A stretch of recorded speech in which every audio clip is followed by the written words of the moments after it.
क्या आश्रम और अनाश्रम, क्या इस चित्त की एक स्वीकृति थी। चित्त ने इस बात को स्वीकार कर लिया, मैं ब्राह्मण हूं। तो शरीर में ब्राह्मण कहीं लिखा है? मैं वैश्य हूं, शरीर में कहीं वैश्य लिखा है शब्द? क्या ब्राह्मण का ब्लड निकाल लो, क्षत्रिय वैश्य का ब्लड निकालो, इकट्ठा करो, या अलग अलग रख के लेबोरेटरी में पूछो कि ये कौन सा ब्राह्मण का ब्लड है और कौन क्षत्रिय का है, कौन वैश्य का है, डॉक्टर बता सकेगा क्या? बोलो। तो अंदर तो हम केवल आत्मा है। ऊपर से जो बहुत सारे आरोप हो गए, मैं ब्राह्मण, मैं क्षत्रिय, मैं वैश्य, मैं शूद्र, मैं ब्रह्मचारी, मैं गृहस्थ, मैं वानप्रस्थ, मैं सन्यासी, मैं दुखी, मैं सुखी, मैं धनवान, मैं गरीब, मैं कमजोर, मैं बलवान, ये सारी के सारे संस्कार चित्त में आके भर। समझ में आ रहा नहीं? और जब आत्म तत्व का बोध हुआ, मन के पार जब हम पहुंच गए, सतोगुण में आकर जब ब्रह्म का साक्षात्कार हो गया, सत्वम यद ब्रह्म दर्शनो, सत्वापत्ति जो कहा, सत्वापत्ति के बाद दो रास्ते हैं। तत्व का बोध हुआ। प्रहलाद जी कहते हैं कि नरसिंह भगवान ने कहा साथ चलना हो तो चलो, ध्रुव ने कहा साथ ले चलो, तो भगवान ने कहा नहीं, अभी तुमको यहां रहना है। और प्रहलाद से भगवान ने स्वयं कहा कि चलना हो तो चलो हमारे साथ बैठ। तो प्रहलाद बोले नहीं प्रभु, मैं जाना नहीं चाहता। नहीं जाना चाहते? क्या संसार और शरीर के प्रति आसक्ति है तुम्हारी ज्यादा?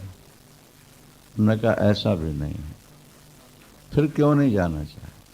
बोले नैतान विहाय कृपणान विमुमुक्ष एको। हे नाथ, ये कृपण है, दीन है, दुखी है, भूले भटके इंसान है, जिनको रास्ता नहीं दिख रहा अपने ध्येय का, लक्ष्य का, शांति का, ये 10 जगह हाथ मार रहे हैं। अंधेले कमरे में कोई चीज रखी हो ना, तो चीज तो एक जगह रखी होती है और व्यक्ति हाथ 10 जगह मारता है। और प्रकाश हो तो सीधे उसमें हाथ लगाएगा। तो संसारी जीव अज्ञानी हैं, प्रहलाद कह रहे हैं। नैतान विहाय कृपणान विमुमुक्ष एको। ये भूले भटके इंसान हैं, ये अंधेले में भटक रहे, अज्ञानी अंधकार है। क्या आज मैं आपके साथ चलूंगा तो अकेला चलूंगा, और आप मुझे छोड़ जाएं तो कुछ समय बाद में इन भूले भटकों को भी रास्ता दिखा के आपका भजन कराए कि इनको साथ लेके। ये कहलाते हैं तरन तारन। ऐसे संतों का नाम है, बोलो, तरन तारन। क्या अर्थ हुआ? जो स्वयं तरते हैं और भूले भटके लोगों को भी तारते हैं। दूसरा रास्ता यह है कि जिन्हें तत्व का बोध हुआ, आनंद की अनुभूति हुई, ब्रह्मात्म बोध हो गया, अब उन्होंने कहा संसार जाए भाड़ में, ये तो ऐसे ही भटकेगा, इनके लिए हम अपनी जिंदगी खराब नहीं करते, हम तो अब और आगे जाएंगे। फिर वो ध्यान की और गहराई में चले जाते हैं और चलते चलते 7वीं भूमिका में जब पहुंचे तो बस वो 21 दिन उनकी जिंदगी रहती है और शरीर छूट जाता है। तो कुछ लोग तो भागवत में प्रहलाद जी ने कहा कि कुछ मुनि लोग एकांत में जाके भजन करते हैं। क्या? बीजनेन परार्थ निष्ठा। वो अपने आत्म कल्याण के लिए जंगलों में जाकर बैठते हैं, ध्यान की गहराई में डूबते डूबते। 5वीं भूमिका, 6ठी भूमिका क्या? सत्वापत्ति, असंशक्ति, पदार्थाभावनी, और फिर तुर्य में चलेगा छुट्टी। और एक रास्ता वो है कि अपन तो तर गए और दूसरों को तार तार। एक व्यक्ति ने नौका तैयार की और बैठ के स्वयं जाके चला गया, नौका बांध दी, छुट्टी हो गई, वहां लोग खड़े हैं बेचारे। और एक ऐसा भी व्यक्ति है जो सोचता है कि नौका अपने पास है, अपन को तो तर नहीं, वो किसी और व्यक्ति को साथ ले आता है, भाई मैं तो जा रहा हूं, तुम नौका वापस ले जाओ और जो जो आना चाहें उनको पार लगाते जाओ। या खुद भी जाकर के लोगों को ले आता है, थोड़ा लेट आगे चला जाएगा, कोई फर्क नहीं पड़ता। तो यहां जनक जी ये कह रहे हैं कि आश्रम, अनाश्रम, ध्यान और चित्त का स्वीकार और वर्जन नहीं, इनमें एक विकल्प है। बहुत सूक्ष्म बात है ये समझने की। जैसे कोई व्यक्ति संन्यास लेता है तो उसके अंदर संन्यास लेने का अहंकार आ जाता है। एक व्यक्ति चित्त को ध्यान करके रोकता है तो मैंने चित्त को रोक लिया, ये भी एक अहंकार पैदा कर देता है। वो कहते हैं कि मैं किसी भी प्रकार के अहंकार को साथ रखना नहीं चाहता, अब मैं जैसा हूं वैसा स्थित हो गया हूं। अब मेरे जीवन में ना आश्रम है, ना अनाश्रम है, क्या न ध्यान धारणा है और न चित्त की स्वीकृति है। चित्त में जितने संस्कार थे सबको मैंने अलग कर दिया, अलग हो गए। अब मैं जैसा हूं वैसा ही स्थित हो चुका हूं। इस सिद्धावस्था का एक वर्णन है। इसका ये अभिप्राय नहीं है कि आप भी सब कुछ छोड़ दो, ये बात हम पहले कह चुके हैं कि किसी ना किसी विधि को अपना के आगे बढ़ना है। और जब साक्षात्कार अपरोक्ष हो जाए, ब्रह्मात्मय के अपरोक्ष हो, दृढ़ बोध हो जाए, तो फिर सब कुछ छूट जाएगा। क्या जनक जी किसी न किसी मार्ग से, विधि से यहां तक आए। आज वो कह रहे हैं कि सब कुछ छूट गया। इसका अभिप्राय ये नहीं हुआ कि हर साधक भी सब कुछ छोड़ दे। लक्ष्य अपना वो रखे और साधना करता चले। चित्त जब शुद्ध होगा, सतोगुण आएगा पूर्ण, और जब अपरोक्ष हो जाएगा सारी चीजें अपने आप छूट जाएंगी। और सच्चिदानंद कर्मानुष्ठानम अज्ञानाद यथैव परमस्तथा बुद्ध्या सम्यग इदम तत्वम एवमेवाहमास्थिता। कर्म का जो अनुष्ठान है वो अज्ञान से है। कर्म का अनुष्ठान अज्ञान से है और कर्म का छोड़ देना भी, त्यागना भी अज्ञान है। क्योंकि त्यागने में अहम साथ रह जाएगा ना भाई। मैंने सब कुछ त्याग दिया तो वो मैं तो रह गया ना, अहंकार शेष रह गया। इसीलिए कह रहे हैं कि तत्व को जो समझ लेता है वो न कर्म करने का आग्रह करता है और न छोड़ने का अभिमान करता है। क्या कर्म करना ही नहीं, मुझे कर्म करना नहीं ऐसा आग्रह नहीं है, हठ नहीं है। कर्म आ गया तो कर लिया है और नहीं आया तो उसके लिए न पश्चाताप है और न सावधानी है। क्या जाने, कर्म का अनुष्ठान अज्ञान से है, ये महाराज जनक कह रहे हैं, लेकिन उसका त्याग भी अज्ञान से ही होता है। तुलसीदास जी ने लिखा रामायण में, सोचिए ग्रही जो मोह वश करय कर्म पथ त्याग, वो गृहस्थ शोचनीय है जो कर्म पथ का त्याग कर देता है। वो गृहस्थ शोचनीय है। हम संध्या नहीं करेंगे, हम पूजा पाठ नहीं करेंगे, हम श्राद्ध तर्पण नहीं करेंगे। क्या भाई, जब इन चीजों से निरपेक्ष हो गए तो जरा पत्नी पुत्र से भी निरपेक्ष होकर दिखा दो। पत्नी पुत्र हम छोड़ नहीं सकेंगे और पूजा पाठ संध्या कथा हम करेंगे नहीं, ये तो तुम्हारा ढोंग हो गया। सोचिए ग्रही जो मोहवश करे कर्म पथ त्याग, और सोचिए जति प्रपंचरत विगत विवेक विराग। अगर सन्यासी कर्मों में फंसा है तो सोचनी है, और गृहस्थ कर्म का त्याग करता है तो सोचनी है। दोनों के लिए। सन्यासी का मतलब है शांत स्वरूप स्थिति, गंभीर का चल रहा है, अपने तरफ से आपाधापी दौड़ धूप उसकी नहीं रह जाती। उसको कर्म पथ का त्याग करना शोभा देता है।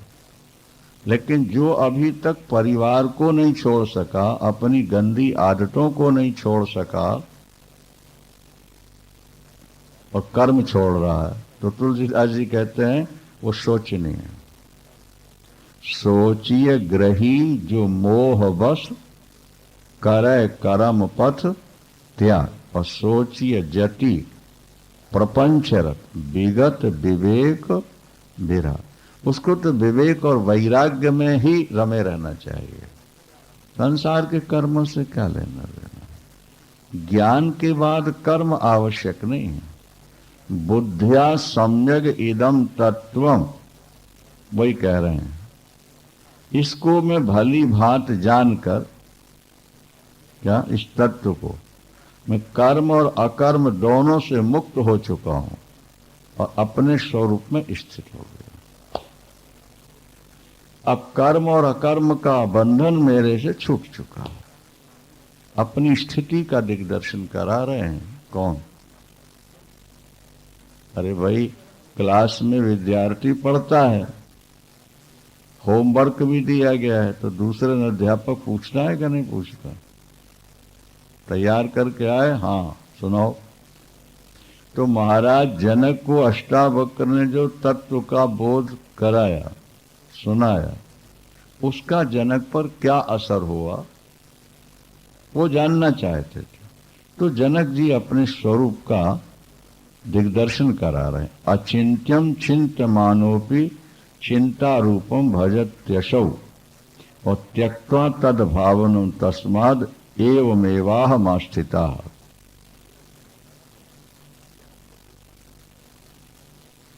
अचिंत्य कहते हैं परमात्मा को, ब्रह्म को। क्या? परमात्मा जो है वो अचिंत्य है, वो चिंतन का विषय नहीं है, क्योंकि चिंतन तो चित्त से होगा, चित्त प्रकृति से बना हुआ है, इसलिए वो अचिंत्य है। कुछ लोग ऐसे भी हैं जो ऊपर से तो ब्रह्म चिंतक नजर आते हैं, लेकिन अंदर से वो विषय चिंतक होते हैं। जनक जी कहते हैं अचिंत्यम चिंत्यमानोपि, अचिंत्य ब्रह्म का चिंतन न करता हुआ भी वह पुरुष चिंता को ही भजता है। जो स्वरूप को प्राप्त नहीं कर सका, क्या ब्रह्म और आत्मा की एकता का जिसको बोध नहीं हो सका, ऐसा व्यक्ति ऊपर से आंख बंद करके रीढ़ की हड्डी सीधी करके चिंतन करने बैठा तो ऐसा लगता है कि वो ब्रह्म का चिंतन कर रहा है, लेकिन ब्रह्म चिंतन का विषय नहीं है। ब्रह्म चिंतन का विषय नहीं है, क्योंकि ब्रह्म तो अपना स्वरूप ही है। अपने स्वरूप का चिंतन कौन करता है? मैं हूं कि नहीं, या मैं कैसा हूं, ऐसा कोई चिंतन करता है? तो आत्मा तो अचिंत्य है, ब्रह्म अचिंत्य है। ना वो ह्रस्व है, ना वो दीर्घ है, ना वो दूर है, ना पास है, नहीं। अचिंतम अपदेश्य व्यपदेश्य, उसका किसी भी भाषा में संकेत नहीं दिया जा सकता है ब्रह्म का। तो ब्रह्म अचिंत है, उसका तुम चिंतन कर रहे हो। तो आंख बंद करके ऊपर से तो तुम चिंतन कर रहे हो, और अंदर से तुम अंतर विषय लालसा, ये पहले कहा गया है कि अंदर तुम विषयों का चिंतन कर रहे हो, तो उससे कुछ लक्ष्य की प्राप्ति नहीं होगी। यहां संकेत यह है कि चिंतन करने के बजाय बोध प्राप्त करो। योगी कहता है कि भगवान मिलेगा चिंतन से, ध्यान धारणा समाधि से, और कर्मी कहता है भगवान मिलेगा निष्काम कर्म से, और भक्त कहता है भगवान मिलेगा भाव से, और वेदांती कहता है कि भगवान मिलेगा विचार से। जब तुम्हारे विचार इतने शुद्ध हो जाए, बुद्धि इतनी प्रखर हो जाए, तब वो तत्व अपने आप तुम्हारी बुद्धि में उतर आएगा। आंख बंद करने से भगवान नहीं देखेगा। कितने लोग हैं जीवन भर आंख बंद किए रहते हैं, 2-2 4-4 घंटे ध्यान करते रहते हैं, लेकिन बुद्धि में प्रखरता न होने के कारण वो चिंतन करते हुए भी लक्ष्य तक पहुंच नहीं पाते। क्योंकि परमात्मा अचिंत्य है, वो चिंतन का विषय नहीं है, वो बोध का विषय है। क्या हम भगवान को देखना चाहते हैं, तो देखने वाला दिखने वाली वस्तु से अलग होगा, तभी तो हम देखना चाहेंगे ना। और ब्रह्म तो आपका स्वरूप ही है, तो फिर आप किसको देखना चाहते हो, किसका ध्यान कर रहे हो? वृंदावन ज्ञाता ज्ञान और ज्ञेय की जो त्रिपुटी है वो अज्ञान अवस्था में ही है। ज्ञान में एक ही है, तो फिर ज्ञाता कौन होगा और ज्ञेय कौन होगा? ज्ञाता ज्ञान और इसमें 3 होते हैं। ज्ञाता माने जानने वाला, ज्ञान माने ज्ञेय को जानने का माध्यम, और ज्ञेय माने लक्ष्य। 3 हो गए ना, ज्ञाता ज्ञान और ज्ञेय। तो यहां कहा जाता है कि जब एक ही है, अपने से भिन्न कुछ है ही नहीं, तो फिर ज्ञाता अलग कहां रहेगा? फिर अपने से ज्ञेय भिन्न कैसे होगा? क्या वो मूल में जाकर तीनों एक हो जाते हैं? व्यवहार में वो 3 दिखते हैं, अज्ञान अवस्था में तीनों त्रिपुटी रहती है, ज्ञाता ज्ञान ज्ञेय प्रमाता प्रमाण प्रमेय। कर्ता कर्म और क्रियाएं जो हैं, ये सब ध्याता ध्यान और ध्येय ये व्यवहार अवस्था में ही मानी गई है। तत्व अवस्था में जब एक ही है, तो फिर किसका कौन ध्यान करेगा? हम जिसका ध्यान करते हैं, मतलब हमसे वो भिन्न है ना। तो साधन अवस्था में और अज्ञान अवस्था में तो त्रिपुटी है, लेकिन सिद्धावस्था में जाकर के एक हो जाता है। इसका ये मतलब नहीं है कि हम ध्यान करें ना, ध्यान करना है ताकि हम ध्यान करते करते अपने स्वरूप को प्राप्त कर लें, और फिर हमसे ध्येय भिन्न न रह जाए। क्योंकि मृत्यु काल में वृत्ति रहेगी ध्येय रूप में कि नहीं रहेगी, कहा नहीं जा सकता। पर स्व में वृत्ति तो रहता ही है, अंत तक स्वयं का ज्ञान तो रहता ही है, और स्वयं में ब्रह्म की स्थापना हो गई। ब्रह्म और आत्मा की एकता का दृढ़ एक तरह से विश्वास हो गया है, तो स्वयं का बोध तो अंतिम क्षणों तक रहता ही रहता है नहीं। और स्वयं ब्रह्म के रूप में हम देख चुके, समझ चुके हैं, तो ब्रह्म का ही चिंतन होगा, उससे हमारा कल्याण हो जाए। इसलिए ध्याता, ध्यान और ध्येय पहले तो त्रिपुटी बना के जियो करो, लेकिन अंत में ऐसी स्थिति आ जाएगी। भाई ध्यान का मतलब क्या है, गहराई से जरा समझो ना, क्योंकि हमारी बुद्धि में अभी दो चीजें हैं, एक हमारा लक्ष्य और दूसरे संसार, और मन जा रहा है संसार में, उसको हटा के हम भगवान में लगा रहे हैं। इसका नाम हो गया ध्यान। लेकिन जब तत्व का बोध हो गया, एक ही तत्व है, जो संसार दिख रहा है वो भी वही है। जिस समय रस्सी में सर्प दिख रहा है, तो सर्प रूप में भासने वाली रस्सी ही है।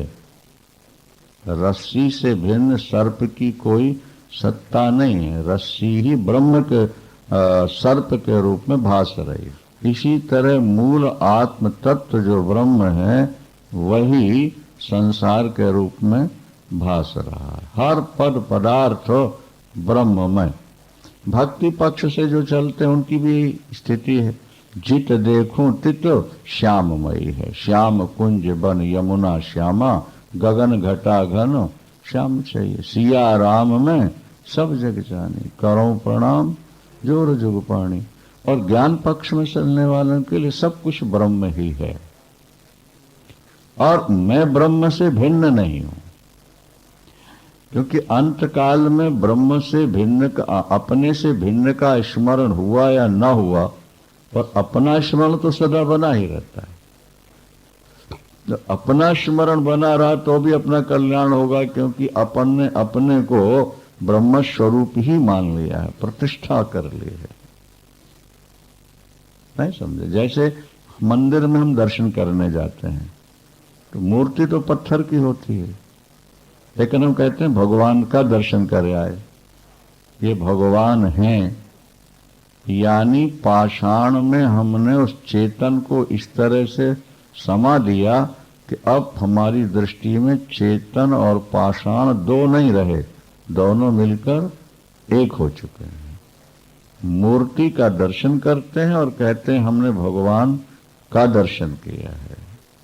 नहीं, इसी तरह अपनी आत्मा में ब्रह्म की ऐसी प्रतिष्ठा कर लो कि अब आत्मा और ब्रह्म दो नजर ना आए, दोनों एक रूप में भासने लगे। वही अंतिम स्थिति है। जनक जी उसी का स्मरण करा रहे हैं कि अचिंत्य का जो चिंतन करते हैं वो चिंता को ही प्राप्त होते रहते हैं, क्योंकि अचिंत्य ध्यान में आता नहीं। क्या? अचिंत्य चिंतन हो नहीं पाता, और बहुत समय तक ध्यान करते करते फिर व्यक्ति चिंताओं में फंस जाता है। इसलिए उन्होंने कहा हम तो अब चिंतन करना भी छोड़ चुके हैं। क्या?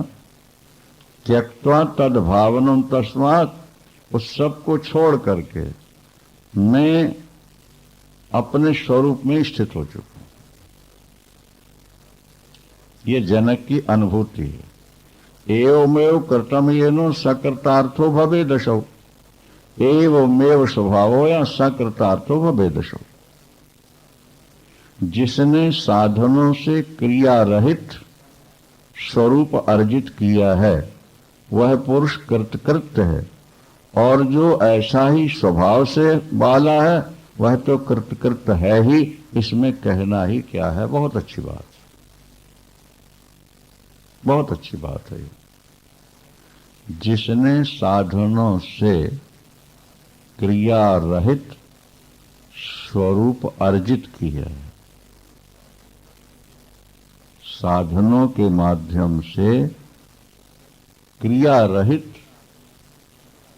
स्वरूप को प्राप्त कर लिया, वो कृतकृत्य हो गया। और जिसका स्वभाव ही वैसा बन चुका है वो तो कृतकृत्य है ही है, उसके लिए कहना क्या। इसका संकेत यही दे रहे हैं जनक जी, क्या कि भाई नरक नहीं, स्वर्ग नहीं, पाप नहीं, पुण्य नहीं, सृष्टि नहीं, तुम भगवान का चिंतन करो, कल्याण हो जाएगा। इसमें भटकाव भी हो सकता है यदि वृत्ति वहां नहीं जुड़ी और इन सब से निर्भय हो गए। नहीं आ रही बात समझ में, तो फिर वो कहीं का नहीं रह जाएगा, फिर वो कहीं का नहीं रह जाएगा।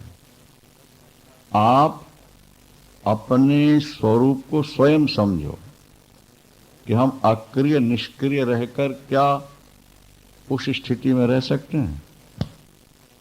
रह सकते हैं तो आपसे बढ़िया और कौन हो सकता है। पर अगर आप अक्रिय होकर उसका ध्यान नहीं कर पा रहे हैं, उस तो में बैठ नहीं पा रहे, कुछ और चिंतन चल रहा है, इससे ज्यादा अच्छा है कि किसी न किसी साधन प्रणाली का अवलंबन ले लो, उसके माध्यम से चलोगे तो तुम्हारा कल्याण हो जाएगा। क्या बड़ी बात हमने सुनी और उसकी नकल करी। जैसे पिता एक सीढ़ी छोड़कर सीढ़ियों पर चढ़ रहा था दौड़ता हुआ, इसको छलांग कहते हैं। पिता एक सीढ़ी छोड़कर पैर रखता हुआ दौड़ता जा रहा, अथवा ऊपर से एक सीढ़ी छोड़कर नीचे आ रहा है। और पुत्र 4 साल का, उसने भी देखा कि पिताजी ऐसा कर रहे हैं, उसने भी छलांग मारी, तो पैर वहां तक तो पहुंचे नहीं, गिर गया, हाथ पैर टूट गए। क्या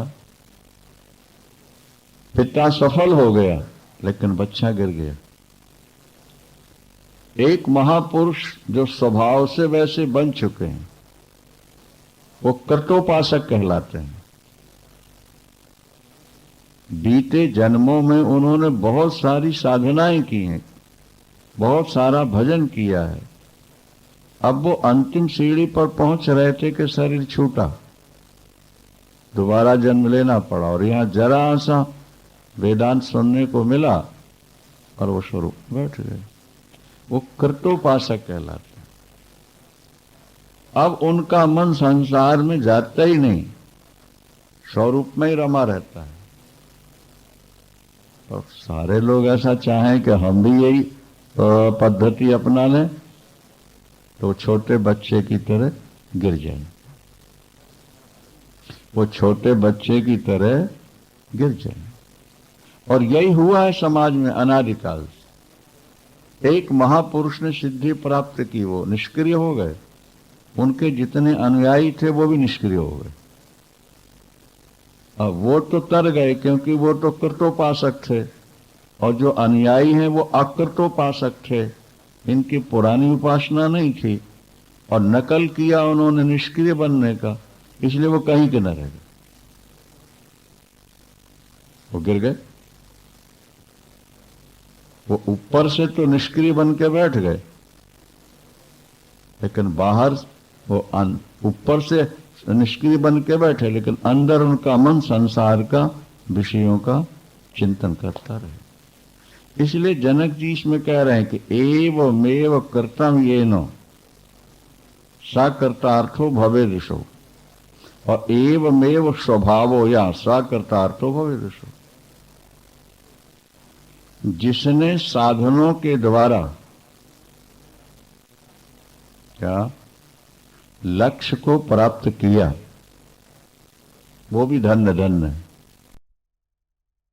से ही, स्वभाव से ही उस स्वरूप में स्थित थे, वो तो धन्य धन्य है ही हैं, उनकी क्या बात है। इससे ध्वनि निकली कि पहले साधना करो।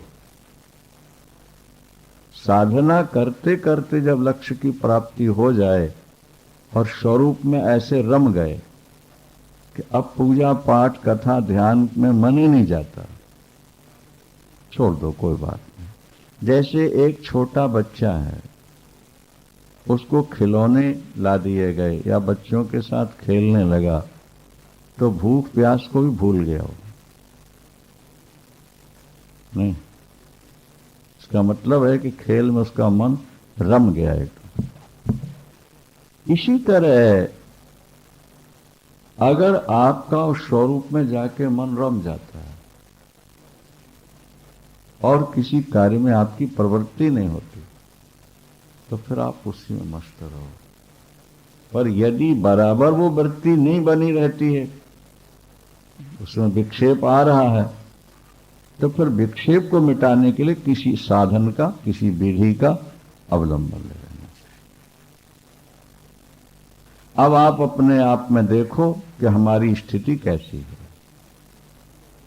यदि निष्क्रिय रहकर भी आप मस्त रहते हैं तो निष्क्रिय हो जाओ। निष्क्रिय रहा नहीं जाता तो फिर किसी न किसी साधन प्रणाली का अवलंबन ले लेना चाहिए। सच्चिदानंद। अगले प्रकरण में जनक जी कहते हैं, अकिंचन भवम स्वास्थ्यों कौपी नत्वेपि दुर्लभम त्यागादाने विहायस्माद अहमाशे यथा सुखम।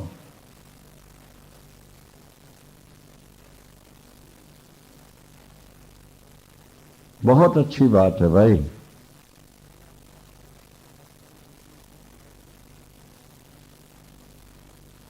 अकिंचन भवम स्वास्थ्यो, कुछ भी नहीं है,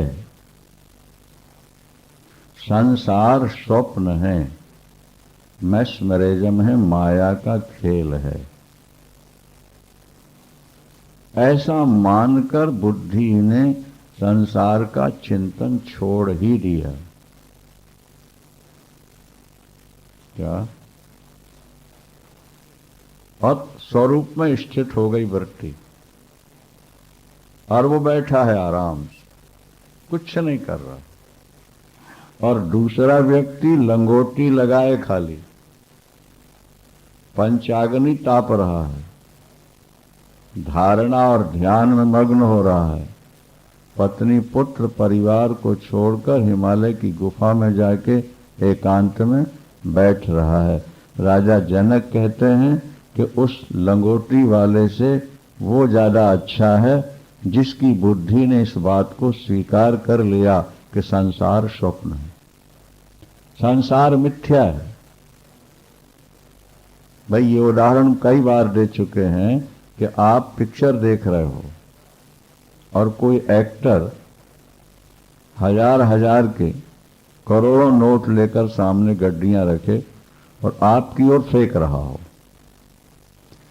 क्या? और कह रहा हो दर्शकों जिसे जितने रुपए चाहिए उठा लो। क्या कोई समझदार दर्शक उठ करके उठाने दौड़ेगा? बोलो। हाँ, क्यों नहीं दौड़ेगा? सामने तो देख रहे हैं नोट हजार हजार के और गड्डियां फेंक रहा है आपकी तरफ। बोले मिथ्या है, वो नोट है नहीं, वो हमको हाथ लगेंगे नहीं, तो दिखते हैं पर है नहीं, इसलिए वो गड्डियां फेंकता जा रहा है। अरे दर्शकों उठो, उठाओ जिसको जितने चाहिए, आपके ही हो जाए। कोई नहीं उठ रहा समझ। हाँ, कोई ना समझ बच्चा बैठा हो या कोई आदिवासी पहली बार पिक्चर देखने में तो जरूर दौड़ पड़ेगा, बाकी समझदार नहीं उठेगा। ठीक इसी तरह जब तुम्हारी बुद्धि इस संसार को पिक्चर के नकली नोटों की तरह मान करके और इस तरह से न्यूट्रल हो जाए, बिल्कुल किसी वस्तु की इच्छा नहीं, आकांक्षा नहीं, कामना नहीं, वासना नहीं, कुछ लेना नहीं, कुछ देना नहीं, बोले वो ब्राह्मी स्थिति है। अच्छा, तो देखने में वो सादा व्यक्ति नजर आएगा, क्या समझा? देखने में वो व्यक्ति सादा सादा नजर आएगा, ठीक है, और दूसरा कॉपीन लगाए, नंग धड़ंग, सारे शरीर में भस्मी लपेटे हुए, मृग चर्म और चमीटा लिए हुए, और पंचाग्नि ताप रहा हो, तो दर्शक को बड़ा तपस्वी कौन नजर आएगा? बोलो भाई। हाँ, वो जो कॉपीन लगाए है, भस्मी लपेटे और पंचाग्नि बैठा हुआ है, वो हमको बड़ा महात्मा लगेगा, और वो जो सादा सीधा बैठा हुआ है वो लगेगा ये तो बिल्कुल सामान्य व्यक्ति है। लेकिन महाराज जनक कह रहे हैं कि अकिंचन भवम स्वास्थो, जिसकी दृष्टि में संसार में कुछ है ही नहीं, केवल शुद्ध ब्रह्म ही है, ब्रह्म से पृथक किसी वस्तु की सत्ता है ही नहीं, ऐसा मान के जो स्वस्थ होके बैठ गया है, शांत। बोले कौपी नत्वेपि दुर्लभम, उस महात्मा को जो आनंद प्राप्त हो रहा है वो लंगोटी लगाने वाले को भी नहीं मिलेगा, पंचाग्नि तापने वाले को भी नहीं मिलेगा, हिमालय की गुफा में बैठ जाने वाले को भी नहीं मिलेगा। मूल बात यह है कि एक बार दिमाग में ये बात निश्चित हो जाए कि ये संसार ना होता हुआ भी दिख रहा है। क्या? ना होता हुआ भी। अभी आप लोग राजधानी का एक्सीडेंट टीवी में देख रहे थे, तो जहां एक्सीडेंट हुआ वो आपसे काफी दूर है, और वास्तविक जो डिब्बे हैं वो भी आपसे दूर हैं, लेकिन टीवी आपको बिल्कुल सामने साक्षात दिखा रही है। ऐसा लग रहा है कि यहीं लटके हैं, यहीं डब्बे काटे जा रहे हैं, यहीं से लाशें निकाली जा रही हैं। ये तो प्रतिबिंब है ना।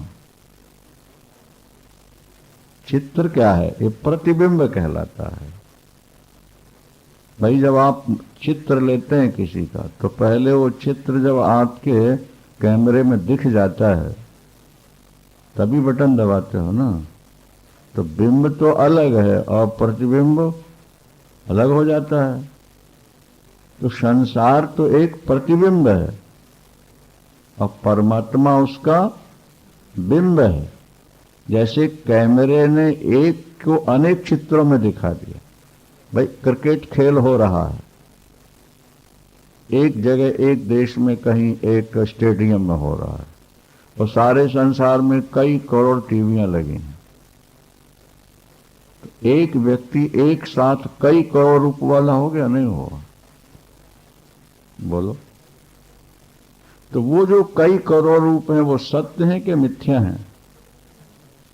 हाँ, मिथ्या है। एक सत्य तो एक है ना,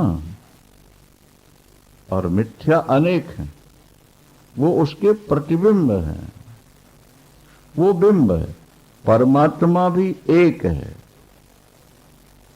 और वही सारा ब्रह्मांड में समाया हुआ है। ये आकाश उसके अंदर ही बसा हुआ है।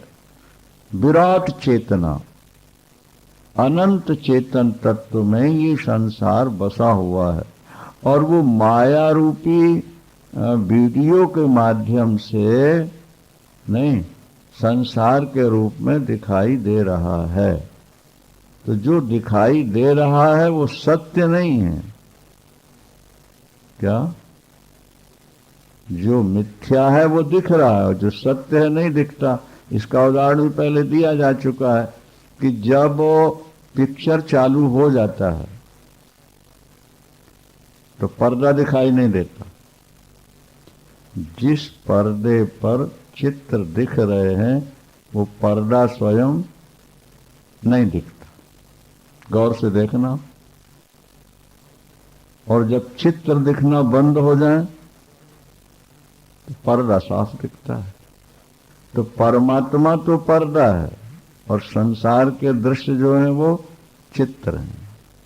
जब तक संसार के चित्रों में हम फंसे हैं, हमारा मन टिका है, बुद्धि लगी है, तब तक ईश्वर नजर नहीं आएगा हमको,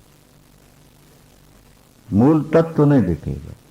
और जब इससे हमारा मन हट गया, इसके प्रति मिथ्यात्व बुद्धि जाग गई, तो केवल एक शुद्ध ब्रह्म तत्व ही शेष रह जाता है। तो राजा जनक कहते हैं कि लंगोटी लगाकर घूमने वालों की अपेक्षा, बड़े बड़े अनुष्ठान, बड़े बड़े उपवास और बड़े बड़ी साधना करने वालों की अपेक्षा वो महान है जो कुछ भी न करता हुआ बैठा है, जिसकी बुद्धि में ब्रह्म छोड़ दूसरी कोई बात आती नहीं। ब्रह्म छोड़ दूसरा तत्व कुछ है ही नहीं, सब स्वप्न है। ये स्थिति जिसकी आ चुकी है वो कौपीनत्वेपि दुर्लभम, वो कौपीन लगाने वालों को भी दुर्लभ है। इसलिए त्यागना और ग्रहण करना, इन दोनों को छोड़कर मैं जैसा हूं अपने स्वरूप में स्थित हो गया हूं। कुत्रापि खेदा कायस्य जिह्वा कुत्रापि खिद्यते और मना कुत्रापि तत्यक्त्वा पुरुषार्थे स्थिता सुखम। बहुत अच्छा। संसार में देखा जाता है कुछ लोग शारीरिक कष्टों से, रोगों से, थकान से, क्या किसी अंग के टूट फूट जाने से, भरण पोषण की व्यवस्था न होने से, शरीर की आवश्यकताएं पूर्ण न होने से कुछ लोग दुखी हैं, खिन्न हैं। क्या शरीर की आवश्यकताएं पूर्ण न होने से कुछ लोग कुत्रापि खेदा कायस्य और जिह्वा कुत्रापि खिद्यते, और कोई बेचारा जिह्वा के कारण दुखी हो रहा है, कोई बेचारा जिह्वा के कारण दुखी क्यों हो रहा है? उसकी जीभ कई प्रकार का भोजन मांगती है, कई प्रकार के स्वाद मांगती है और मिल नहीं पाते सारे स्वाद, तो दुखी हो रहा नहीं। अच्छा, जिह्वा कभी कभी कड़वा बोल देती है, झूठ भी बोलती है, किसी का अपमान भी कर देती है, और सामने वाले को जब वो बहुत ज्यादा ठेस पहुंचती है और फिर वो बदले में कुछ कह देता है, तो सुनने वाले के दिमाग में फिर परेशानी होती है। कहीं काया से दुखी और कहीं व्यक्ति जीवा से दुखी, तो ज्यादातर लोग मन से दुखी हैं। मनः कुत्रापि, मन कई चीजें मांगता है, मिल पाती नहीं, तनाव और टेंशन में जी रहा होता है। ये बात पहले भी कही जा चुकी है कि उन परिवारों को हमने देखा है कि जिनके यहां गुजारे के लिए सब कुछ है, जिनके यहां गुजारे के लिए सब कुछ है, उसके बाद भी वो टेंशन, तनाव और माइग्रेन के शिकार बने हुए। और अपना अनुभव ये कहता है कि गरीब को माइग्रेन, टेंशन कम होता है। ज्यादातर संपन्न परिवारों में ही टेंशन, तनाव और माइग्रेन की बात सुनाई पड़ती है। अब सवाल ये है कि आपके रहने का मकान बहुत अच्छा है, कहीं जाने के लिए कार आपके पास बहुत कीमती है, बैंक बैलेंस आपका है, किसी का कर्जा आपके सिर पर नहीं है, तो बच्चों की शादियां भी हो चुकी हैं, बच्चों की पढ़ाई लिखाई की व्यवस्था भी है, पति भी स्वस्थ है और पत्नी भी स्वस्थ है सब, लेकिन फिर भी टेंशन और तनाव है। इसका कारण क्या है? उसका उत्तर जनक जी दे रहे हैं, मना कुत्रापि खिद्यते। ये मन जितना प्राप्त है उससे ज्यादा मांगता है। जितना हमें प्रारब्ध वशात प्राप्त है उससे ये ज्यादा मांगता है, ये अनधिकार चेष्टा करता है। ये मन जो प्रिय वस्तु देखता है सोचता मुझे मिल जाए, ये मेरी बन जाए, ये मेरा बन जाए, फिर सुखी हो जाऊं। और जब नहीं मिलता तो टेंशन, माइग्रेन, तनावग्रस्त हो जाता है।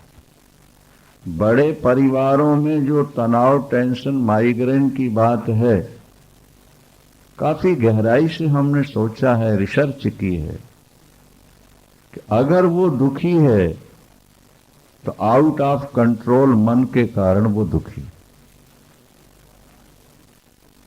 अगर उसका मन बस में होता और जितना परमात्मा ने दिया है उसी में वो खुश हो गया होता, उसे कभी माइग्रेन, टेंशन और तनाव नहीं होता।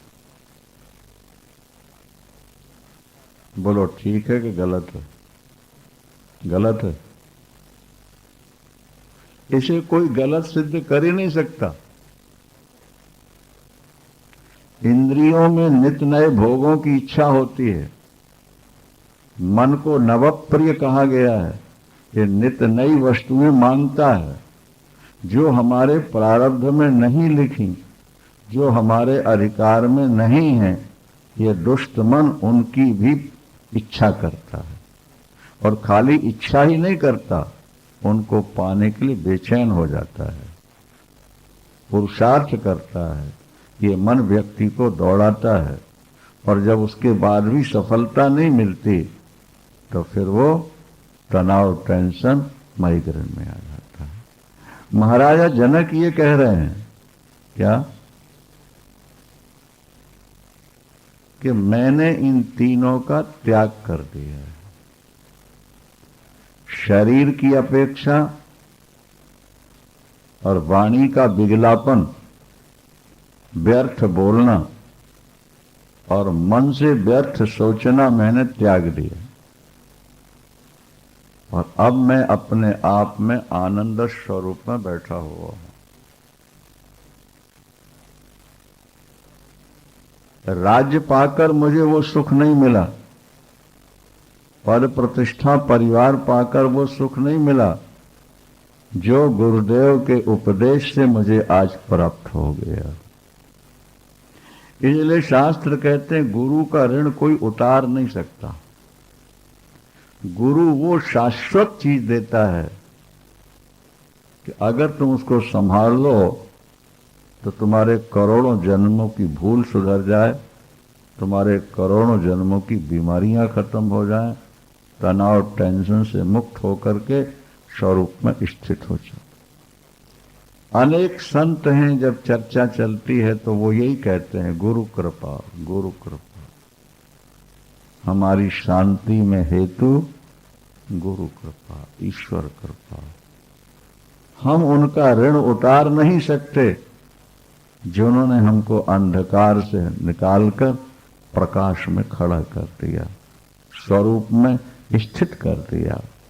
कुत्रापि खेदा कायस्य, कभी तो शरीर से खेद है और कभी जिह्वा कुत्रापि खिद्यते, वाणी से हम दुखी हैं, और मना कुत्रापि, कहीं ना कहीं हम मन से दुखी हैं। शरीर, वाणी और मन, इन तीन की किसी न किसी आवश्यकता की आपूर्ति में ही हमारे जीवन में अशांति है। महाराज जनक कहते हैं सबसे अलग होकर अब मैं जैसा हूं वैसा ही सुख से रह रहा हूं। आसे सुख यथा सुखम कृतम किमपि नैव स्यात् इति संचिन्त्य तत्वतः यदा यत् कर्तुमायाति तत्कृत्वा से यथा सुखम। किया हुआ कर्म वास्तव में आत्मकृत नहीं होता। क्या? कर्म जो किया जाता है उसका फल आत्मा से दूर ही रहता है, क्योंकि आत्मा तो सच्चिदानंद है, नित्य शुद्ध बुद्ध मुक्त है, वो तो न्यूट्रल तत्व है। अब तुमने जो कर्म किया उससे जो मिला वो तुम्हारे शरीर मन इंद्रियों तक ही पहुंचेगा ना। समझ में आ रहा है कि नहीं आ रहा? कर्म का फल आपके शरीर की शोभा बढ़ा दे, आपकी इंद्रियों की भूख थोड़े देर के लिए मिटा दे, आपके मन को थोड़े समय के लिए प्रसन्न कर दे। यहीं तक कर्म फल की दौड़ है, पहुंच है, उपयोग है। महाराज जनक कह रहे हैं कृतम किमपि नैव स्यात्। क्या? इति संचिंत तत्वतः। इस बात को मैं तत्व से समझ चुका हूं कि क्रिया का फल शरीर तक ही रहता है, आत्मा से क्रिया के फल का, कर्म के फल का कोई संबंध नहीं।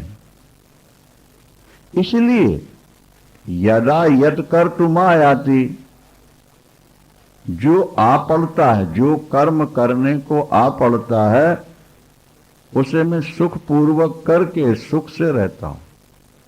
इसलिए नहीं करता कि ये मुझे शांति देगा, इसलिए नहीं करता कि इससे मुझे स्वरूप की उपलब्धि होगी। अब प्रारब्ध वशात जो कर्म आ गया कर दिया, उसका चिंतन नहीं, उसके फल की इच्छा नहीं। सामान्य रूप से मैं अपनी स्थिति में मस्त रह रहा हूं। बस एक बार जीव इस स्वरूप को, इस बात को समझ ले।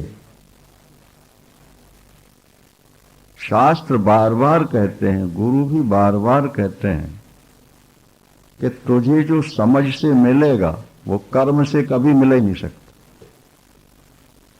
करोड़ जन्म में भी कर्म से वो नहीं मिलेगा जो समझ से मिलेगा। तो इस बात को एक बार समझ ले कि आत्मा आनंद स्वरूप है, आत्मा परमात्मा एक है। शरीर मैं नहीं हूं, शरीर मेरा नहीं है। मैं तीनों अवस्थाओं से, तीनों गुणों से अलग हूं, भिन्न हूं। ऐसा तो निश्चय करके एक बार शरीर की जरूरी आवश्यकताओं को पूर्ण करता रहो। भाई ब्रह्म ज्ञानी भी रोटी तो खाता ही है, रात में सोता ही है, कपड़े को थोड़ा से अंग ढक ही लेता है। नहीं, शास्त्र कहते हैं वो बंधन नहीं है। जो शरीर की एक अनिवार्य आवश्यकता है। बड़े बड़े योगी जति सन्यासी भी भोजन तो करते ही नहीं करते, सोते हैं नहीं सोते, बोलो। और आवरण के लिए कपड़ा कुछ शरीर में लपेट लेते हैं, नहीं लपेट। वो कर्म नहीं है, वो कर्म नहीं है, वो तो अनिवार्य आवश्यकता की पूर्ति है, और वो बिना प्रयास के जो हो जाए। ऐसा नहीं कि आज हमको खीर खानी मिलनी चाहिए, आज हमको हलवा मिलनी चाहिए, आज हम पकौड़ी खाने, वो बंधन हो जाएगा। भूख लगी, जो सामने आ गया, कबीर दास जी ने कहा भूख चमारी चूहरी, भूख चमारी चूहरी। एक करे भजन में भंग, या को टुकड़ा डाल के भजन करो निश्चंक। इसलिए जो आत्मचिंतक होते हैं वो ज्यादा विधि विधान में नहीं फंसते। यही खाएंगे, दूसरी चीज नहीं खाएंगे। अब मान लो वो नहीं मिल रही और लगी है जोर की भूख, तो अब चिंतन ब्रह्म का होगा कि रोटी का होगा, बताओ। जब भयानक भूख लगेगी तो चित्त में विक्षेप आएगा नहीं आएगा। इसलिए ऐसा एक स्वरूप बनाओ अपना कि बहुत गंदी चीजें छोड़कर जो मिल जाए, जहां मिल जाए, जैसा मिला उसको आत्मसात कर लिया। छुट्टी, यथास्थिति। महाराजा जनक कहते हैं यथास्थिति। कृतम किमपि चैव स्याद इति संचिंत तत्वतः यदा यत कर्तुमायाति तत्कर्त्वा से यथा सुख। प्रारब्ध वशात जो कर्म करने के लिए आ पड़ा उसको अपन ने कर दिया, तो उससे अपन अछूते रहे, अपने स्वरूप में ही मग्न रहे, मस्त। ऐसे संत मिलते कम हैं, लेकिन जो इस स्थिति में पहुंच चुके हैं वास्तव में बहुत सुखी होते हैं, बहुत सुखी होते हैं। उन जैसा कोई सुखी हो ही नहीं सकता है। उनके कर्मों के पीछे अहंकार नहीं रहता, कर्म फल की इच्छा नहीं रहती, कोई वासना नहीं रहती। इसलिए वो अपने आप में मस्त रहते हैं, मस्त रहते हैं।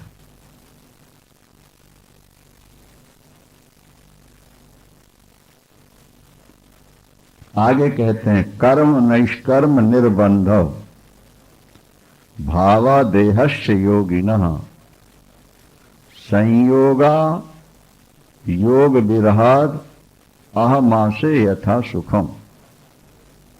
कर्म और निष्कर्म के बंधन से संयुक्त भाव वाले शरीर में आसक्त जो योगी है, मैं उस देह के संयोग वियोग से सर्वथा पृथक होने के कारण सुखपूर्वक रह रहा हूं। सच्चिदानंद। क्या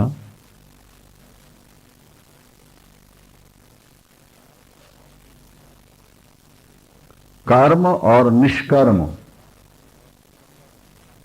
एक योगी कर्म करता है और दूसरा निष्काम करता है। कर्म में उसकी रुचि है, बोले वो भी एक बंधन है। मैं तो निष्काम कर्म करता हूं, तो करता हूं ये अहंकार तो साथ जुड़े हुआ है ना। और जब अहंकार जुड़ा रहेगा तो संयोग और वियोग में तकलीफ तो होगी आपको। संयोग से सुख का अनुभव होगा और वियोग से दुख का अनुभव होगा। इसलिए महाराज जनक कहते हैं कि कर्म और निष्कर्म का जो एक बंधन है, जो योगी के देह से जुड़ा हुआ है, उस संयोग और वियोग से अलग होकर मैं जैसा हूं अपनी स्थिति में मस्त रह रहा हूं। सच्चिदानंद भगवान की। जो कर्म, जिस कर्म के साथ अहंकार जुड़ा होगा वो कर्म बंधन का हेतु बन जाएगा। इसलिए जो महापुरुष हुए इतिहास में, उनके जीवन में कोई मांग नहीं रही, कोई नियम नहीं रहा, कोई बंधन नहीं रहा। उनका आग्रह नहीं कि ऐसा ही होना चाहिए, ऐसा ही होना चाहिए, ऐसा नहीं रखता। क्योंकि ऐसा ही होना चाहिए इसमें अहंकार जुड़ा हुआ।